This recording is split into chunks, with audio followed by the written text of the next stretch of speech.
Hello guys! Inda ni Lola, domestic helper dito sa Hong Kong na nag-alaga ng matanda, 83 years old. Mag 6 years na pala na nag-aalaga kay Lola. For today's video, nandito nga pala kami sa labas dahil may ka-tea time na naman ng Lola ko. May ka-date naman siya, yung friend niya ulit. Kaya eto, natagalan sila Lola magpili ng kanilang order. Kaya eto ang kalabasan.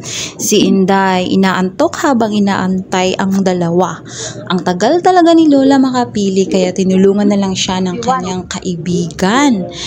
Ayan, tinitingnan yung mga menu dahil pinicturan ko na dun sa my board. Kinuha ko doon, pinicturan ko at ayan, nakasave sa phone ni Lola kaya tinitingnan niya at ang tagal niyang makadecide kung alin dyan ang kanyang orderin at sa wakas nakapili na rin ang Lola kaya eto papunta na ako sa may counter at ako'y pipila na at eto nakapila na nga ako at nandito sa likuran ni Kuya kaya antay-antay muna ako hanggang ako na ang tatanungin kung ano ang orderin ko.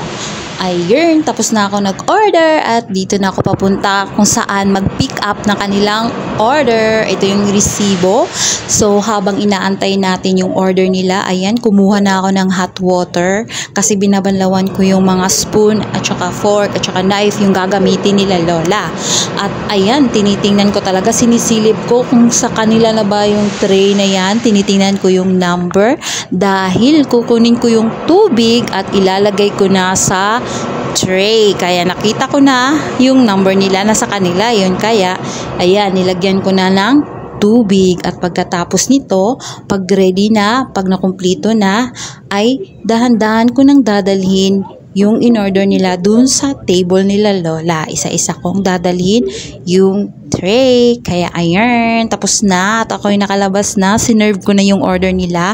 At eto ako'y pauwi na. Diyan po nakatira si Lola sa building na yan. At eto na nga, nandito na ako sa taas. At ako'y naglalakad na papasok sa aming pintuan. At ayan, bubuksan na natin ang pintuan ng bahay ni Lola. Ayan. So, alright. Bye-bye. Thank you so much for watching. Bye.